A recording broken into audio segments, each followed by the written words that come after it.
let me present the panelists, and you can also present yourself. So first we have Daniel Vasquez. So, well, Daniel Vasquez, software engineer. I'm working now for Nestlé in the global hub here in Asturias. So I've been working 10 years in the industry, mostly, well, as a developer in many different stacks. So, we started to use EventStorming as a tool for especially collaborating with business. Then I go with different clients in different spaces, so this is what I would like to share today. Thank you. Next we have Angel. I am also a software engineer. I have almost 6 years of experience in the industry, and I work also with several stacks like Java, .NET, C++, C, and things like that. Nowadays, I'm a team lead in the backend part in Doctoralia, and we are applying EventStorming for our own system because we have our own product, and we are using that for the legacy parts, for the new parts, and I want to share what we learned and what we did. Maybe it's not the most pure approach to EventStorming, but it was quite interesting. Thank you very much. Then we have Enrique. Hi, I'm Henrique, or Kike, if you make it easy. I'm Brazilian, so that's why my very shitty accent. I'm also a software developer. I worked for ThoughtWorks for 8 years, 8 years and a half or so. I started there in Brazil, moved here to Barcelona, and ThoughtWorks is like a consulting company, so like I've been working different clients as a developer for the past 8 years and a half. And actually the first experience I had with EventStorming was with Danny. We were working together, so. Thank you. And I will also join the panel discussion, and I will try to moderate it. These are the dynamics, but we are not going to follow them strictly if we have richness in the discussion. So basically 2 rounds. In the first one we can speak freely, then we have a discussion, and then you can ask whatever you want. And this is the outline that we will follow. The aim is not to cover the whole thing, instead to follow and let it flow until the point we reach. So, well, I will start just explaining a little where does it come from, and then we start the discussion. So, EventStorming comes from the DDD community. It's not a silver bullet. It has almost 7 years of creation, and it all started when Alberto Brandolini developed a workshop called Event-Based Modeling in 2012. Then during the Von Vernon's Implementing Domain-Driven Design workshop in Europe, he refines this workshop, and then in 2013 he changed the name of this workshop to EventStorming, and then he wrote the first blog about it. And then in 2016 he published the first publication of the book. So after having said that, we start the discussion. And this is the topics are open questions or statements. We will follow them as they are. You have preference to start, just raise your hand.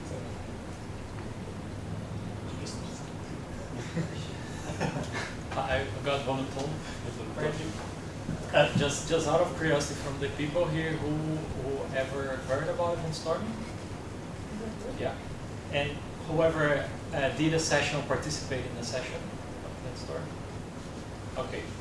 Yeah, so the idea, like Danny explained the idea, where it came from and whatnot, but I think one of the main goals, it's a workshop that different from just getting people together and doing a random brainstorm into how can we fix a problem or how do we map the way our system works. It has some specific rules. We're going to talk about what are those rules. It has some like events, commands and whatnot. But the main goal of it, it's basically to get some clarification and alignment between the people in that room on how things are currently working. So the idea is to, one of the ideas, there are many uses for it, but one of the ideas is to be able to reflect how your value stream work like happens in your company, for example, in a specific flow, and then map that visually, so then we can start talking about and improve and different ways of Yeah, well, so to continue the idea, I think that the main interesting thing about EventStorming is, first of all, it's a visual thing. So when it's a starting point to get to the proper discussions. So it's something that is actually promoting those discussions. So I think that there is where it resides the real value of the workshop itself.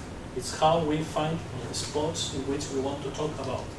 So more than the shape itself or the outcome, then we will talk about the outcomes. It's something that will give us this space, the shared space for this. Why? Because the shared understanding is probably the more overlooked thing that we are doing when we start the project, when we design something. Many times what we are trying to optimize is how we divide the task, how we start to work, how we go to the point, versus the fact that we want to learn about things. So EventStorming is something that will help us to drive the conversation for learning. This is, I think, the most important thing about it. And the other stuff, which is very important, is the EventStorming is the workshop in which we try to put together those people who is able to answer questions and the people who needs to do the questions at the same time. So it's really cost effective, I would say, even if it's an expensive kind of workshop, because you need a lot of people devoting a lot of time at the same time. It's really optimized in terms of everybody is there, so you get to a point in which you start to share things. So maybe I'm going further in terms of, I'm doing some teasers in terms of what are the things that we are going to find out. But as what it is, I see it always from that point of view, beside of the shape itself of the format. I forgot to say that EventStorming also is using tons of posits, tons of them. Yeah, it's not effective in those terms. And it's super useful for that, for aligning also people from the business perspective, also developers or designers. Or you will be super surprised when you get to know some people, and some business people sometimes were telling me, oh, I didn't know that the developers have all this knowledge of the product itself, or the other way around. So it's, for me, it's the most important thing of EventStorming. It's an activity to align different kind of roles itself. I will keep it short and say that it's a tool, it's not the purpose, and let you model a complex business domain in an event fashion way fast.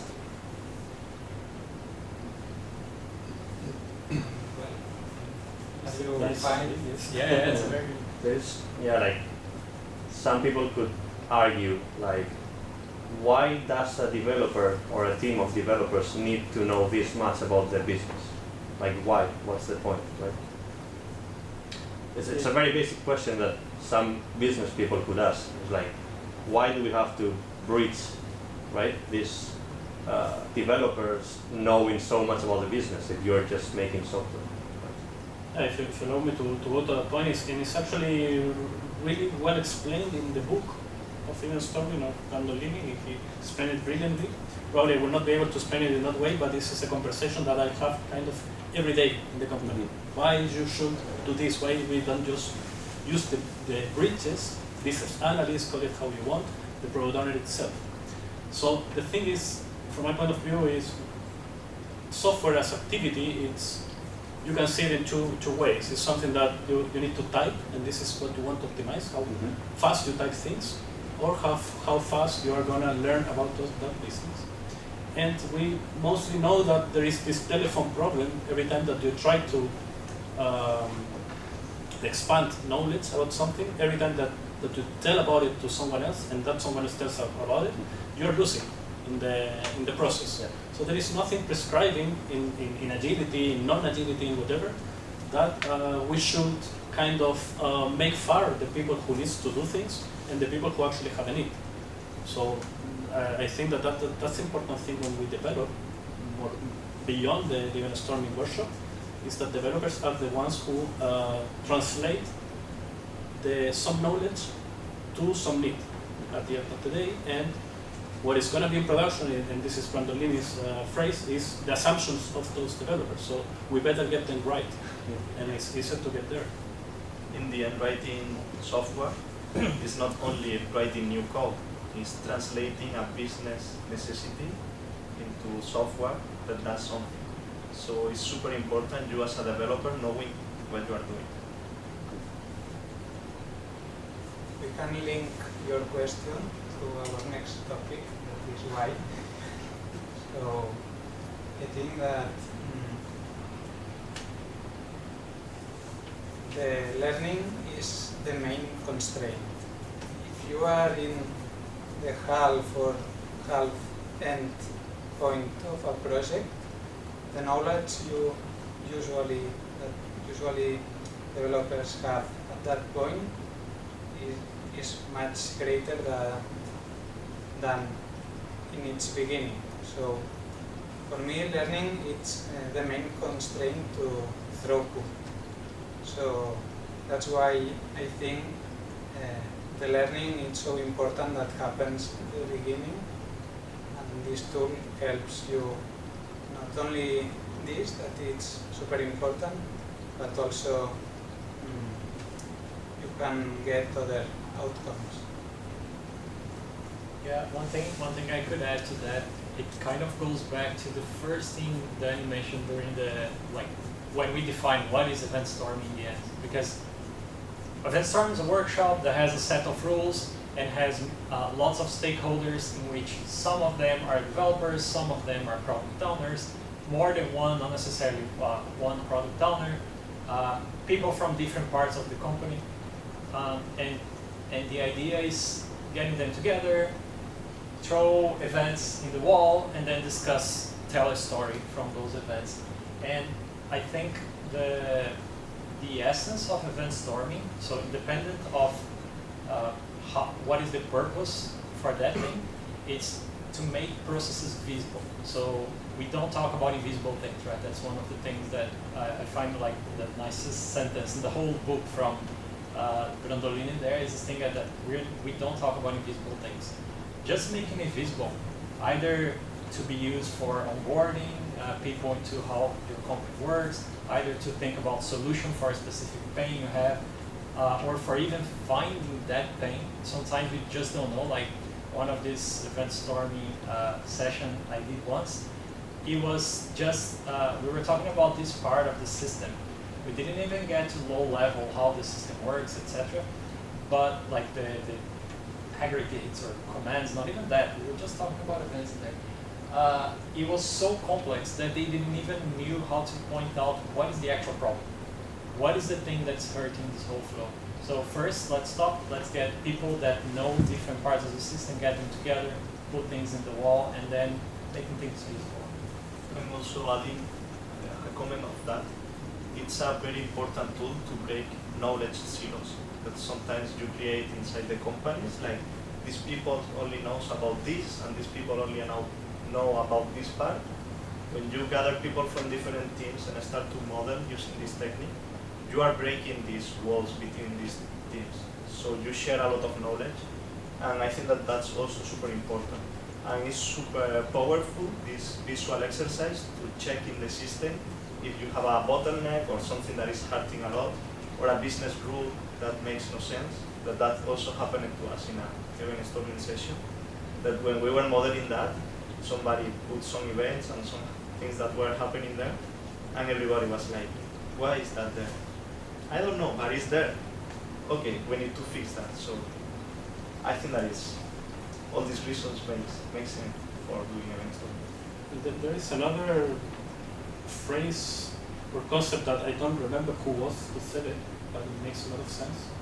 I think it was Ferraz, who said, like, you don't design events, you discover events.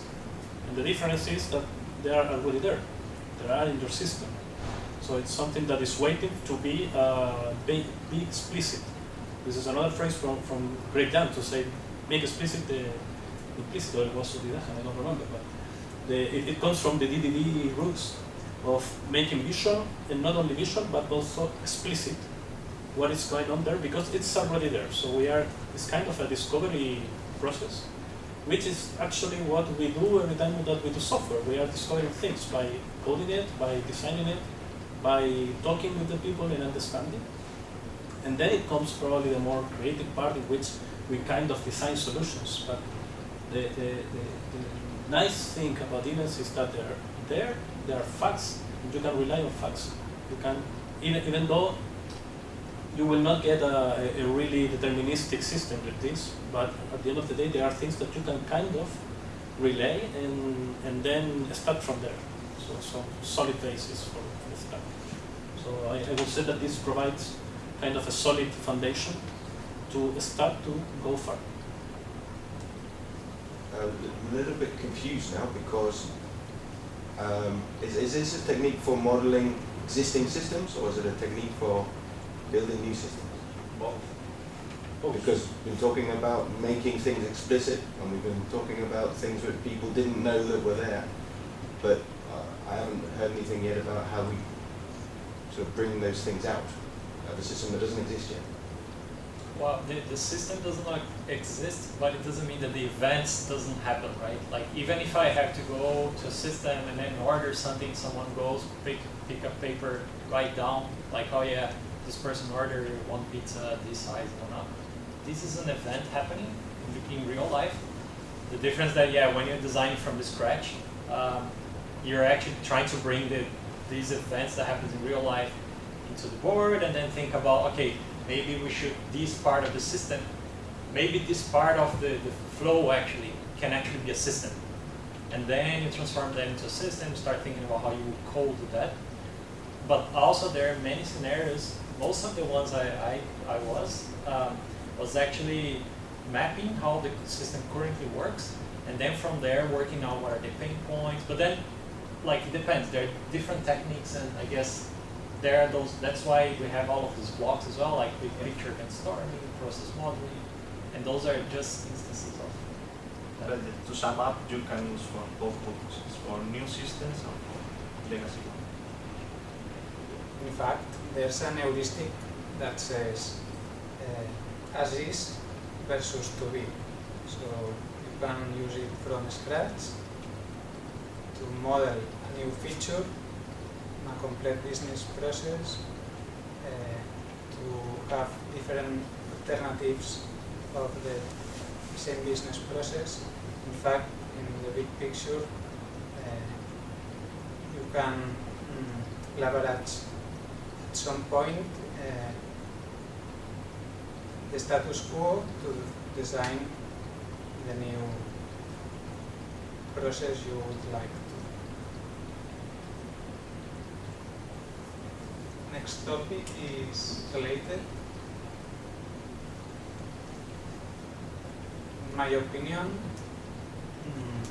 it's kind from the business perspective that they would like to speak technical language, but for me this is kind. But from the technical perspective, it's compulsory, I would say, that to learn and know how the business works. related with what you were talking before with the question, and this thing is when I found out about that when you are trying to discover these events and kind of mapping what is there, many times you start to recognize, and because you are trained for that in terms of having worked with domain-driven design and stuff, you start to recognize those events that are kind of essential to the business, that are intrinsic to the business, and those events who are there because someone introduced them, which is called the accidental complexity of our solutions, right? So it's very interesting to find out, because then you can kind of distill those who are essential, and you know that you need to kind of keep them there. You cannot modify too much, but with the others, it's when you could start the transformation, or you can treat them as total hypotheses. So when designing a new service, I will always start from the idea of this is a hypothesis that you have in terms of how events are expected to work, or how the users in the system are expected to behave.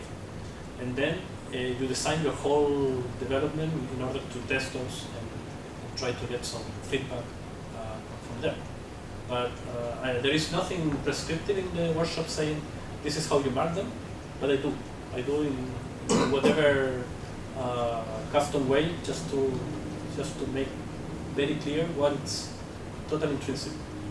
Also, I think that this boost comes from also aligning better the ubiquitous language that you use inside your product or your company. That this language is the ones that you are speaking day to day for building your software. You have your own concepts inside the business and the company, and having these people that works together, product owners, designers, developers in the same room, speaking the same language, can clear a lot of questions. For example, happened to us in the past that depending on the role, we are using different words for the same concept. And when we finish the EventStorming, we have not only the deposits in the wall, we also have a dictionary. Like when a product owner says patient bookings, for a developer means user event. And it's a way of aligning different languages, because if you are not aligning this, that is basic, sometimes you have a lot of misunderstanding. And this boost is also aligning this part of the discussion when you are together. It's way more fun when you find out that you have the same concept for different concepts. Yeah. For different things. That's broke. That's more fun. Yeah, that happens a lot. One thing we did when we were running the workshop there, for example, we also had a glossary as well on site for whenever these kind of questions happen, we would at least highlight. It's important to not stop everything and then ensuring people are agree with each other. You don't want to reach the agreement yet, because otherwise you stop the whole event and people will keep discussing what does a listing mean. It's a never-ending discussion. So at least write down as a placeholder and keep kind of a glossary there that, yeah, there might be misleading concepts.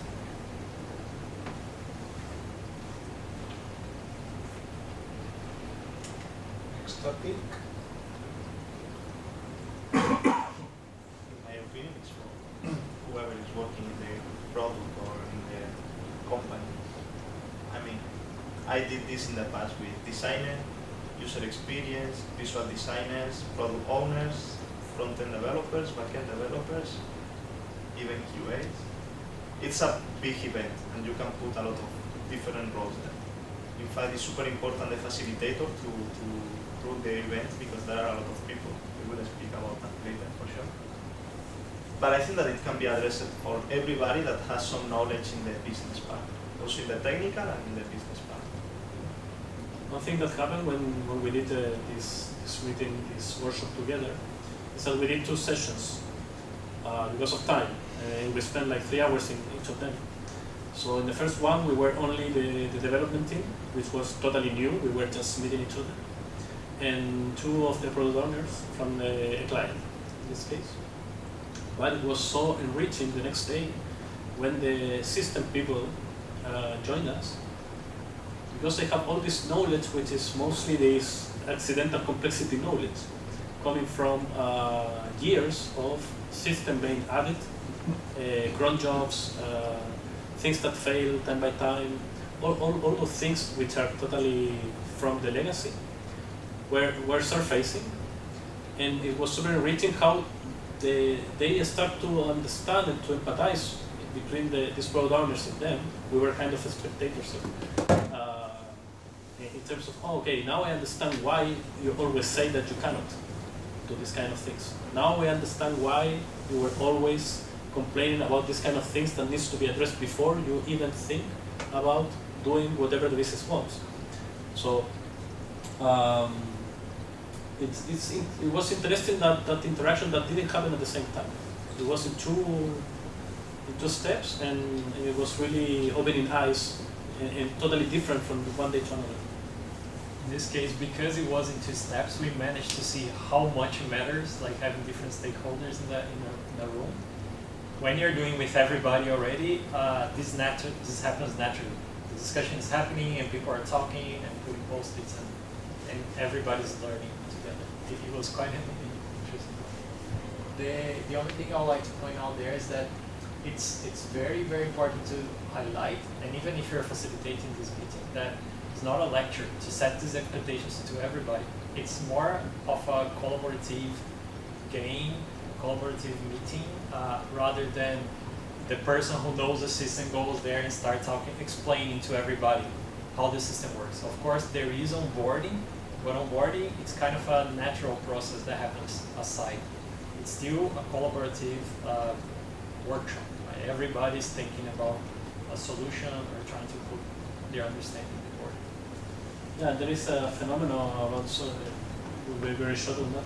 There is a phenomenon in every system, mostly in legacy, probably you know, probably you are one of them, which is everybody has been, which is the dungeon master in the place. There is always one guy, or one group of guys or people who knows a lot about it, because they have been there 10 years, and everyone goes there to speak with them. I don't know if you read the Phoenix project, but there is a very good example about that. So try to really escape from the temptation to give the whole knowledge and the whole driving to that person, because sometimes it's when you can see the pattern of how this thing works, and sometimes people who respect them too much tends not to speak. So maybe sometimes you need to be explicit and to tell these people, like, let it be, let those who has not so much experience to came out first, and then to enrich. Because it's a pattern that sometimes happens, and it could really hijack the whole workshop. The dungeon master is usually seen as the domain expert that you would like to avoid, because their knowledge is mainly based on the intricacies of the system that he has been working on during lots of years, and perhaps his or her knowledge is based on what does the system, but not on how the business works. And also, the main audience for EventStorming, to which was addressed initially, was for improving the learning around the software development process.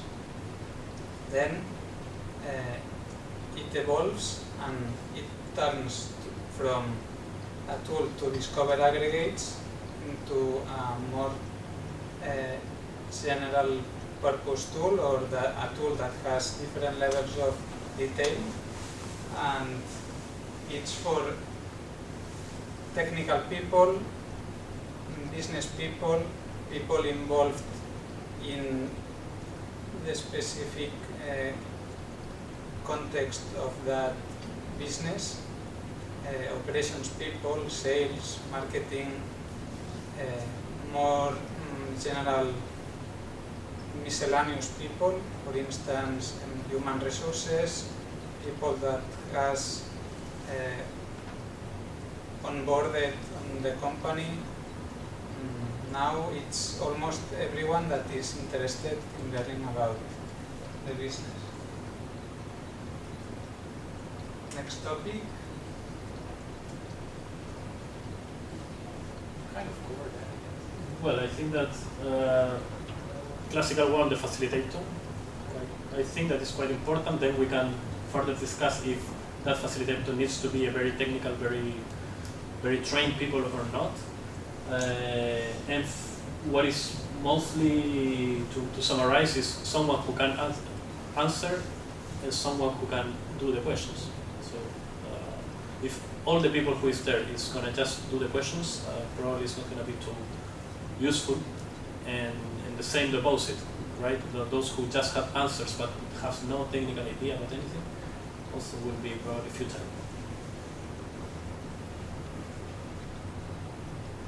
I think we agree it's the facilitator and the participants.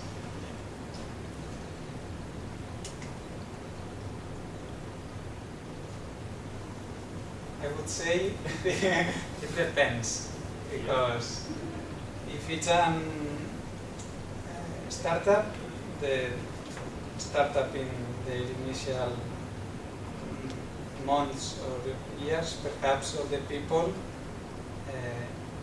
are 5, 10, so it's crucial that all of them are in the workshop. If it's a corporate medium in the large size, usually standard might be 20 up to 30, 35 with one facilitator, but if you have more people, you can scale the workshop, but with more than 30, 35, usually it requires, apart from more space, that might be the constraint, you also need another facilitator, so one is keeping track of the timeline and the other to the people and politics, so it depends on the specific needs of that business.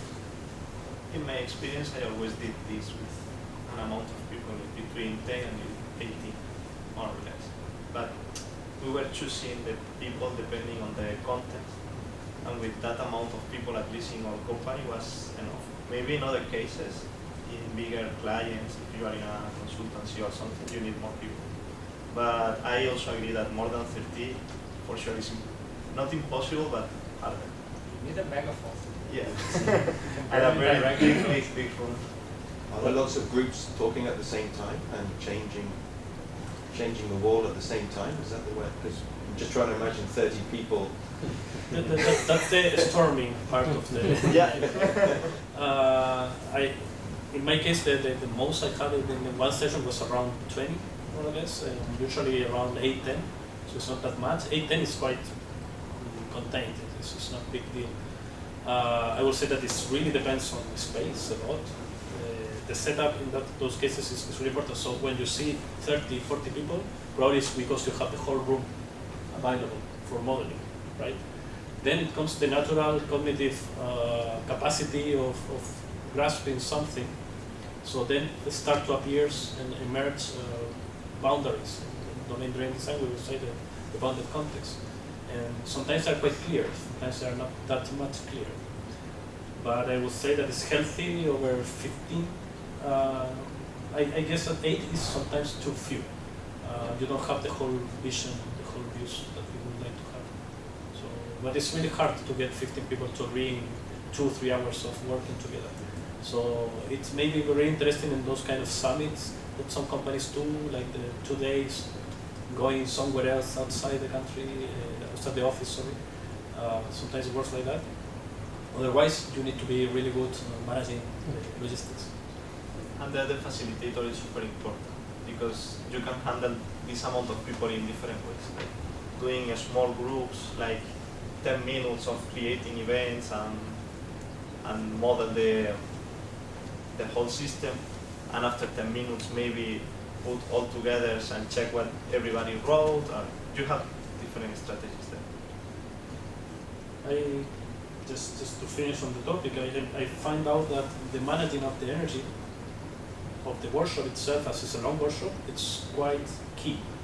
And there are some natural patterns in terms of people that start very weird and they start to get excited and everybody is just adding stuff and a lot of chaos. And then you need a lot of energy to make sense of it. And people start to divert, people need to smoke. So managing the energy is I think that there really resize the talent of the facilitator. The first thing that you need to do is get rid of the chairs.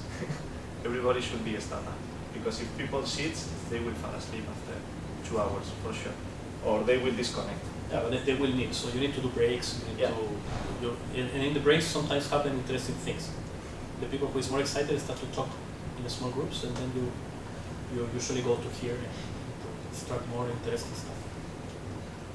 Have you tried doing it over several days or over longer periods and having the model there over so that Yeah. people can come back to it and change In our things? case, it was kind of natural that they asked us for it. We planned it like for 3 hours, something like that.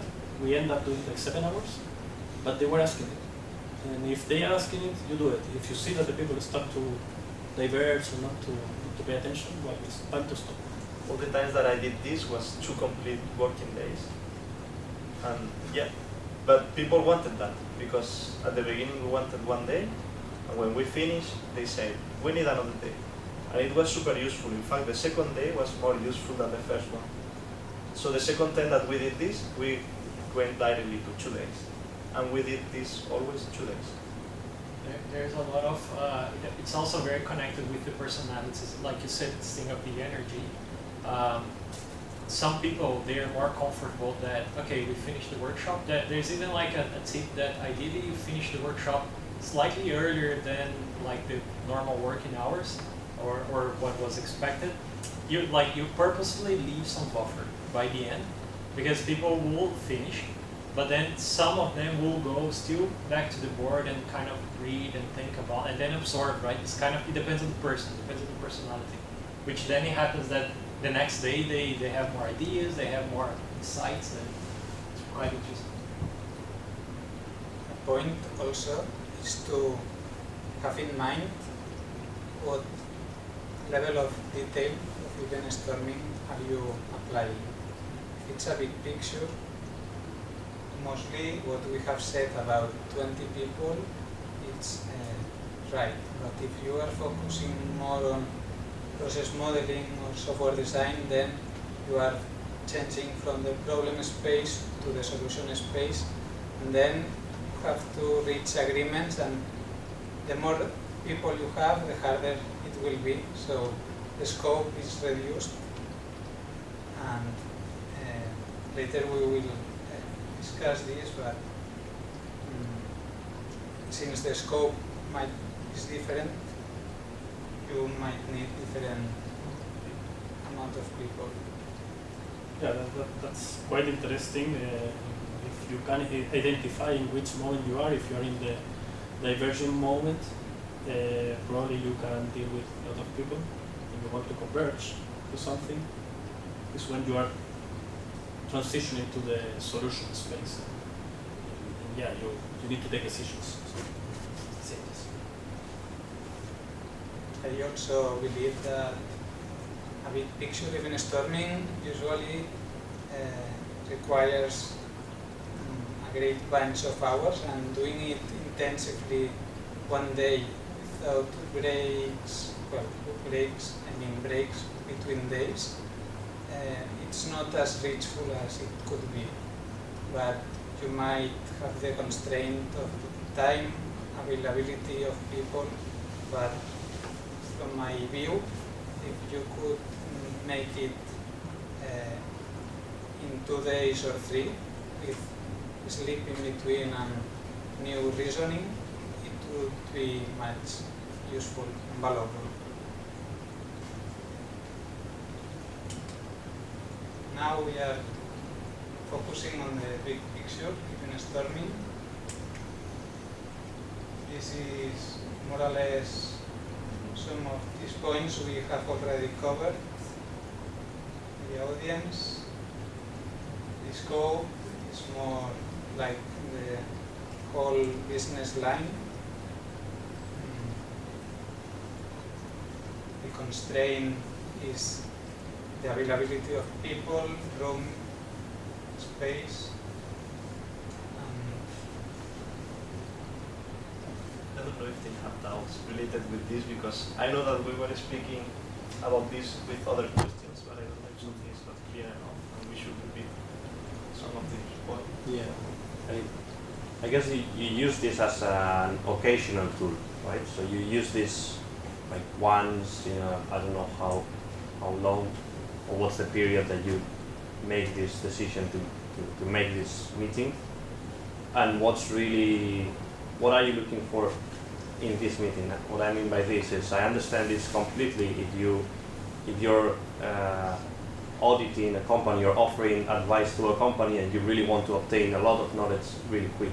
It's a very good tool for this. But in a consolidated company, like how would you use this big picture EventStorming? I don't know if it makes sense. I think that there is one very interesting thing there is all the companies right now, when talking about agility, they try to sell you that they want to be cross-functional teams. And many times we find out that they are not really cross-functional, because you still have a lot of dependencies around. If I would be, which I'm not, but if I would be in a truly cross-functional team, I would expect to have data storming canvas permanently there and modifying it whenever you want. I will aim to go there. This is not used to happen, so it's expensive. It's an expensive workshop in terms of time, in terms of energy, in terms of logistics. So yeah, main moments to do that when you kick off something in the inception phases, depending on where you're working, onboarding, every time that you are going to plan a new feature, which is quite big enough. I mean, if you are not a feature factory, you are trying to plan a new product or a new service, maybe it's a moment to do that. So yeah, logistics are a problem, but in the ideal world, I would keep it permanently because we are cross-functional. If we're not cross-functional, I wouldn't see the point. For example, I did 4 during stormings where I'm working now. 2 of them were like legacy system modeling and 2 for new systems. So I will do that for example, in our case, we were 2 different companies, and when we merged, we were integrating our systems. And there was a time that we were not integrating that correctly. We were like trying to fit a circle inside a square and was not working perfectly. So we decided to do an event storming, a big picture in that part to align. Also, we had a remote team, so they came from Warsaw because the other team is in Poland. And we were doing this big picture, and we learned a lot from their system and our system and how to integrate that. So that's a good example, I think. And another one was integrating also, but with third parties, with other companies. We agreed with them in some contracts, in some events that we knew that will happen from their software to our software. And it was a new system, and we wanted to model all the events, and from all these events, we built the whole system.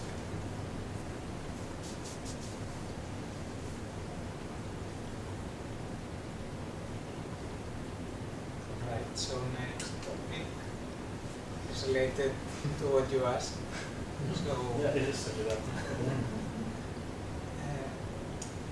I think that if you are working on a project, not on a product, it's convenient to do it at the beginning or until the half, 3/4. But if you are at the end of a project, it might not be the best idea, perhaps because you have too much pressure and you are so close to the delivery that perhaps it's better to try to finish it. But what I would do in that case is, I know that doing a big picture EventStorming in a project in the late phase would bring inconsistencies or misunderstandings, and it will be valuable. But if you are working on a project that has a beginning and end instead of on a product that is constantly evolving, this is my view. Instead, on a product, I would say at any point in time, and also if the product has been changing quite a lot during a period of time. After that, you can do it again, explore how things have been rearranged. I think what I would ask there is basically, well, EventStorming is a tool, it's a technique or whatever you want to call it, and as long as you know what is this used for, which we talk already, either like onboarding, alignment, visualization of something that's too complex, building something new, adding something extra to the system. So as long as you're able to answer this question for your current situation, like you are starting a new team, for example, and you think that you don't have alignment in the team yet about what we're going to do. So then you won't apply EventStorming. So I guess I would actually reverse the thing to actually focus on your current status. What is the thing? What is the biggest pain? Being that either alignment, being lack of visibility or whatever, and then if you need to increase any of these, fix any of these problems, then you use a tool for it, but then you would use EventStorming. So then it's easy to think of like, oh yeah, it's on demand. You don't need to think about it every month or every beginning of a new feature development. It's really as needed.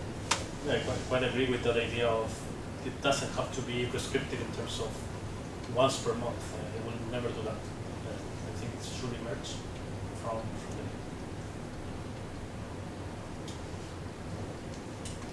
Next topic. Tons of posts, different colors. The facilitator. The facilitator. A big sugar. It's very important. You need to have What sugar. would be the smaller group? Sorry? The smaller group that's possible to do. I think that it was 9 or 10 people. I mean, what is possible to do, the smaller group, I would say 2 persons. 2 persons, yeah. That's the minimum, bare minimum, in terms of someone who could ask, someone who could answer. That's the very, very minimum. Probably will not be that useful, but it's still better than not to talk. So, Yeah. I mean, the technique itself as using events for modeling, for analyzing, I think it's quite useful. Then it goes together with all this event modeling theory that Dimitri is developing and stuff.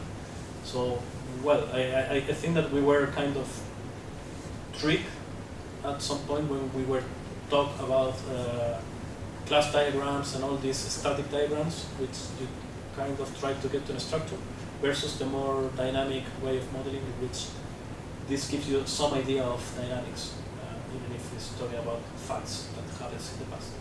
But, I think the model itself is good way. More important than the amount of people, it's actually how much these people, what's the diversity between these people, how much they can contribute with the discussion. Because when we were doing the EventStorming session, we thought, okay, it's the first time we're going to do that with the client. So let's get together the developers here. Let's kind of simulate how it would look like an EventStorming session. And then we did that in the corner of the wall in the office. And we're so kind of like-minded people, because we're all developers, I guess, that the comparison between the model we did there as a fake scenario with the actual thing that we did when we had the 2 POs in the room or the system architects folks, it was so huge. Like the richness of the discussion that when we actually had the EventStorming compared to the one where we were just simulating, let's do a simulation, was absurd. I guess because we were like 5 people, but still we were very too much aligned, I guess, very too like-minded, and then it was kind of not, it was a dull outcome compared to the other one. It was useful, like you said, like better than not having a conversation at all, but like if you compare, right, the trial and the actual thing. I will say that applies to almost everything in the business. Right? The more diversity you have, the best business you can do. So it's overall a good idea, and in this workshop is really good idea. And also the diversity not only in the roles, I mean not only between developers, product owners, designers, also in the experience in the business, in the company or in the project or whatever. Because people with less experience will ask very interesting questions. And sometimes when you have a lot of experience or knowledge in the business, you are doing assumptions. and you don't need to do assumptions. So having something to ask, super useful. It's true that the Dungeon Master is not only on the technical side. I found a lot of Dungeon Masters in the functional analysis business side who are also so accustomed to this. This is the way that we have been working always. This is the way how we make business, and we are in the business 100 years, so there is nothing we can learn. That is also happening. So it's very true. When someone comes dumb and do the dumb questions, it's like, yeah, maybe you are pointing out the obvious, which we forgot already. I agree with you.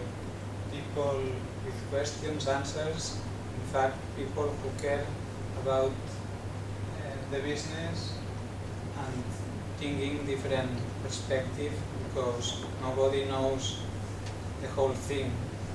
Each of them know quite well a portion, and the more diversity, the better common shared understanding you will achieve. Have you, it's a bit stupid, but have you had beer, alcohol in the meetings? And if so, did it work or it was much worse? Or was it much Are worse? you looking for the Balmer's peak? You know that?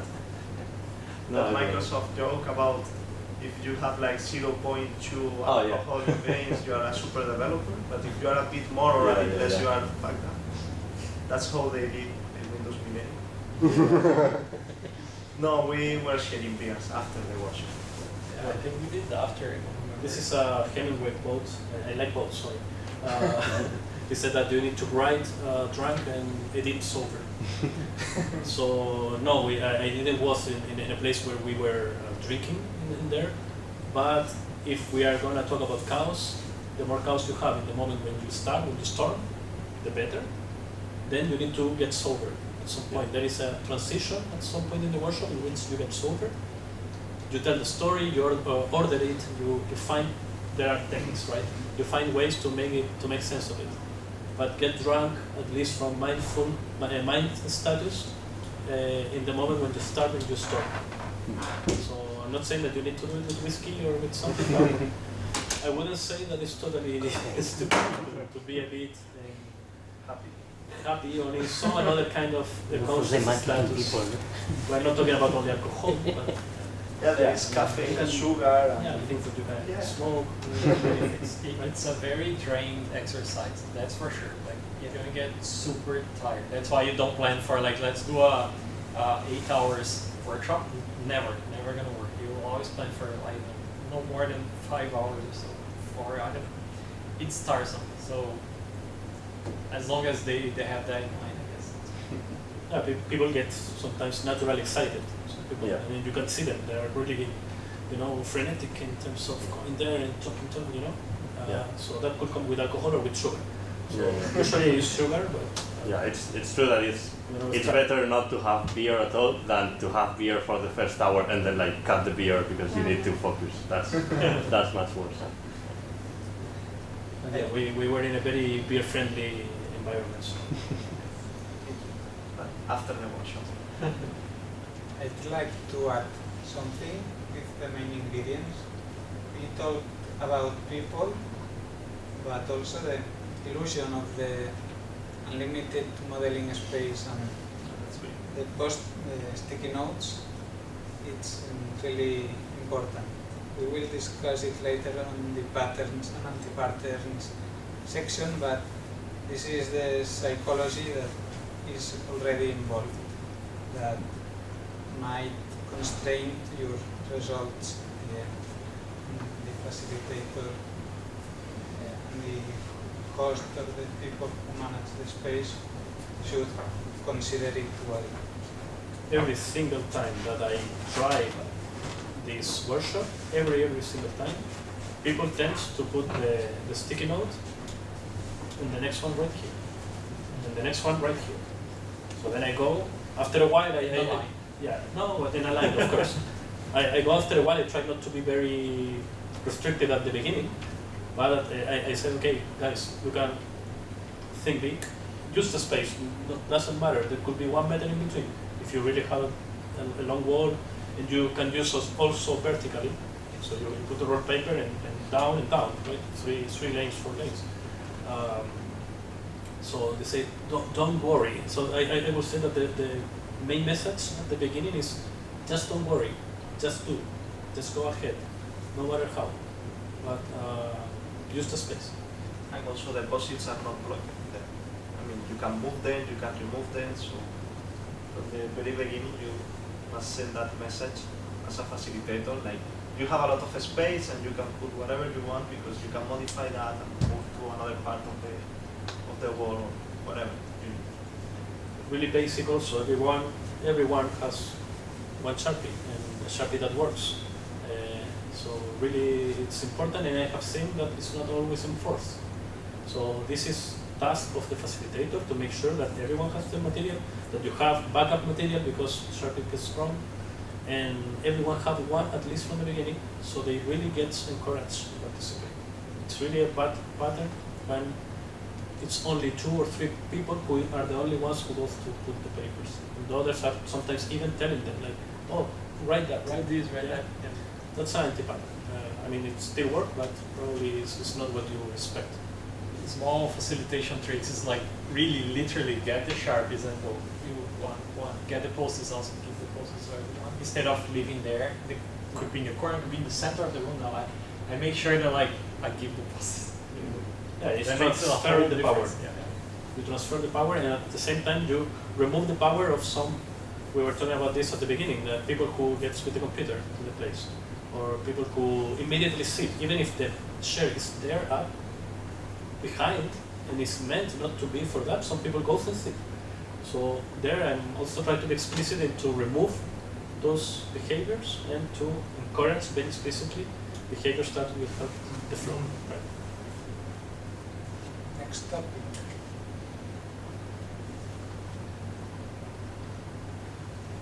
This was for me, in my personal experience, was super easy. But I don't know if it's because we have our own product and the product team is not so big that we know everybody who knows which part. So when we wanted to model, for example, the booking process, it was easy to know who was the developer that did things, the developers that we wanted to know these things because they don't know that, and the product owners, the designers who created the forms and everything.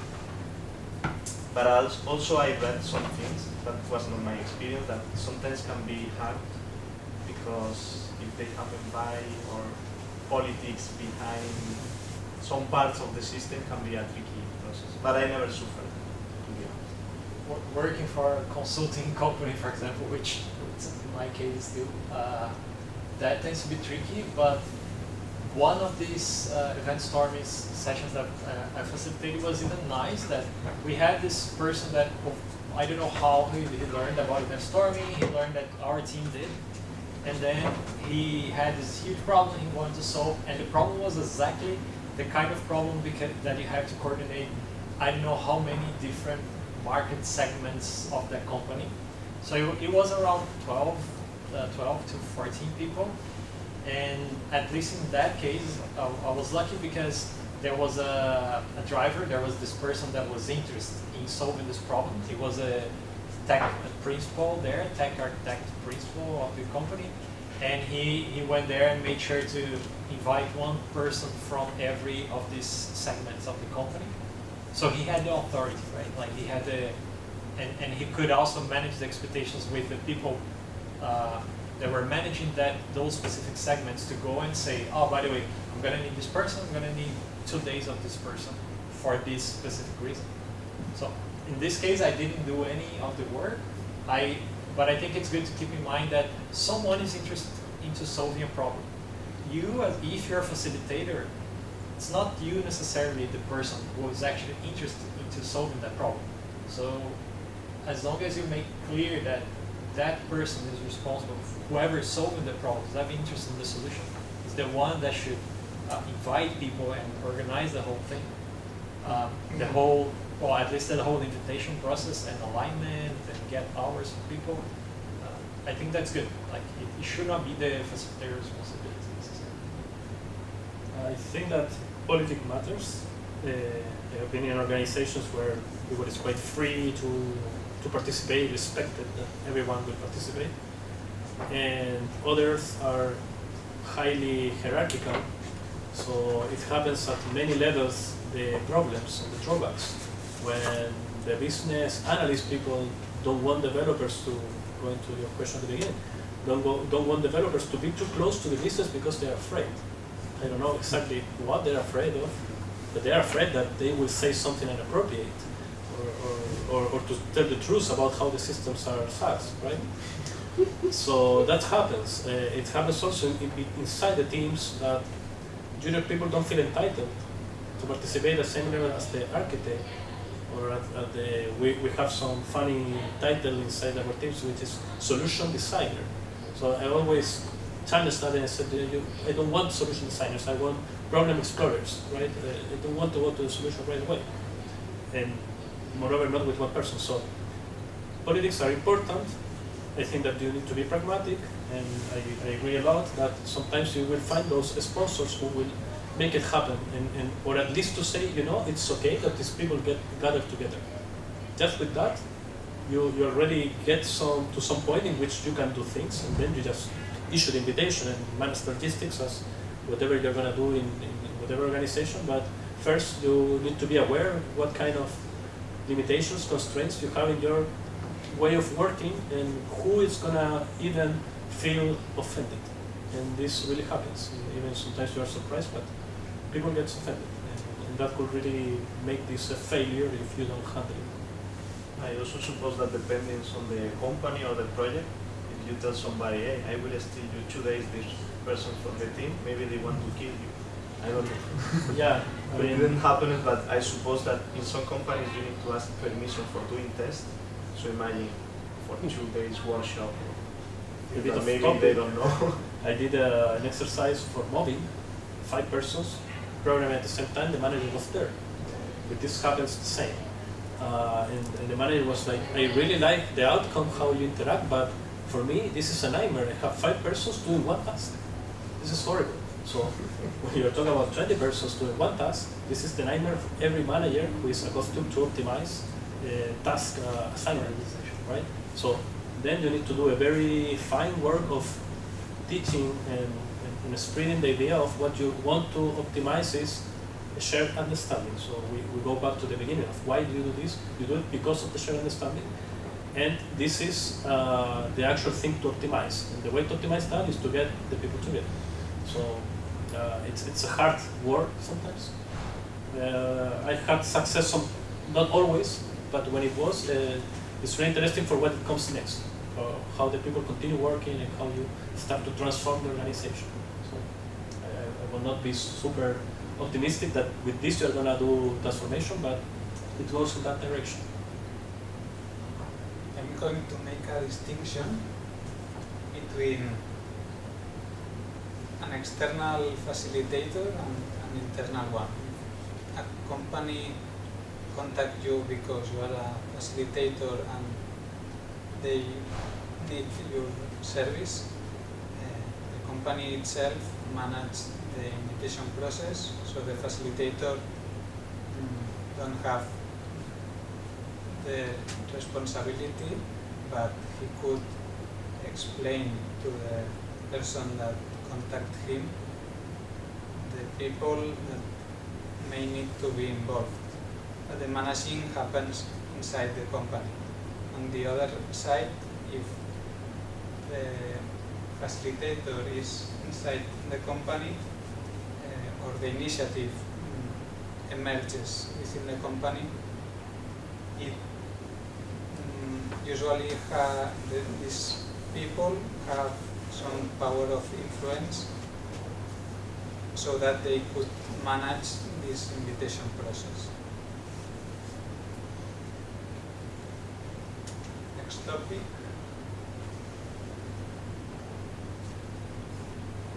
If you're planning to, I think the only thing I would like to add there, if you're planning to facilitate a session, the book from Brandolini, it's very good because it's very focused on the facilitator.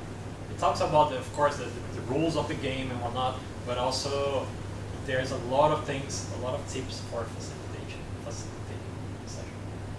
And also I will say here that as a facilitator you need to be flexible. I mean, there are rules for the event storming session, but this reminds me to Agile or doing Scrum. It's not applying and follow all the rules step by step. You need to adapt to your problem, to your team, the needs, or even the personality of the things, now of the people that is in this activity. Because maybe if you have less proactive people, you as a facilitator need to be like enforcing them more. But if they are super proactive, maybe your role is different and you need to apply different rules to calm down a bit so it's not a big chaos. So it's super important, the facilitator, to be flexible and have these rules, but knowing that they are tips, not rigid rules. It provides some structure, and according to your outcomes or needs, you can adapt it. So, for instance, if you follow the phases that are described in the book, they might not fit on what you are doing. And also, a facilitator usually might have to balance if there's an open discussion that it's happening because people are being on the same place at the same time, or just make it visible and continue. So then the facilitator has a great weight on the outcome of the session. And also it's super important the facilitator check these infinite loops discussions to break them. So sometimes people start to discuss some part of the system and they are repeating the same, and you are in the typical infinite loop, a discussion that never ends. Maybe you can apply some techniques there. Look, another concept, go there. It's a trade-off, because really sometimes some facilitators are really super focused on the parking lot, right? Every time that they see some discrepancy, parking lot, which is okay, but I will say that sometimes you need to let it be and to see how healthy is the discussion at the moment, and as long as you need to be good reading, right? If it's healthy discussion, if it's going somewhere, if it's adding or generating new things, probably it's good, especially if you are in a storm phase, if you are in a moment when you want to extract knowledge. Those conversations who start to make things appear are healthy. If you are in another phase of the facilitation of the workshop and you want to make sense of it, maybe you are going to be more strict into not to divert inside topics, right?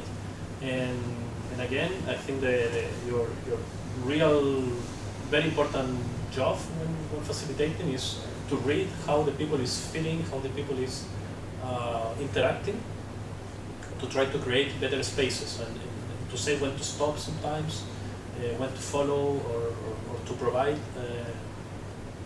a good space to people to at the end of the day be the ones who really create the outcome. So it's not you, right? And there are discrepancies in terms of, do you have to have your skin in the game when you facilitate, or you have to be totally external?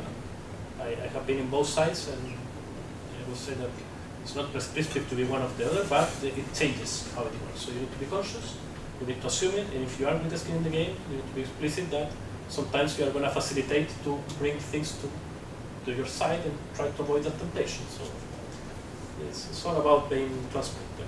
When you say make visible, as long as it's making it visible, like you can actually use as literally visible. If people are still having discussion and then someone write event and events is still happening, or something else like events or whatever notation you're using there, if they're literally showing up in the wall, it's a sign that it's still flowing, the conversation is still fine. Yeah. Next topic.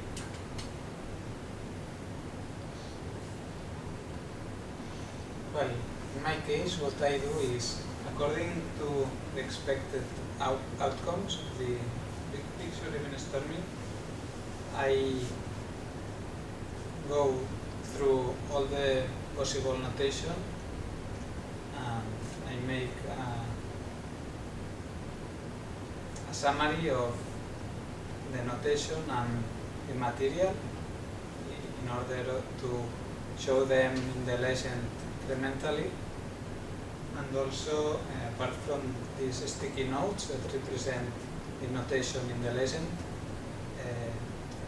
we need the paper roll. If the wall don't stick, or if you don't have the possibility to maintain the model you did, it's handy to paper roll and get it with you somewhere else, or work on it another day. Also some label tape to label subdomains or processes in the flow. And the markers. Sticky arrows, because sometimes you need to reference from one event to different parts of the system, and you are not going to paint in the wall or in the roll paper a lot of lines, so you can use arrows with different colors or numbers, so you know that this arrow is pointing to this part of the system, things like that. The more catastrophic one, in my experience, is when you don't stick properly the paper. That could be really catastrophic, because it gains weight with all the stickies. At some point, that could collapse, and it have collapsed, and it will collapse if you will not really take care of that. Drawback of this is that we just destroy the painting and the wall when we did it strong. So space is important. The wall needs to be good wall. It could look like it's something not so interesting, but it is. It's really important, and especially the space to move around, and to have this sensation of being constrained.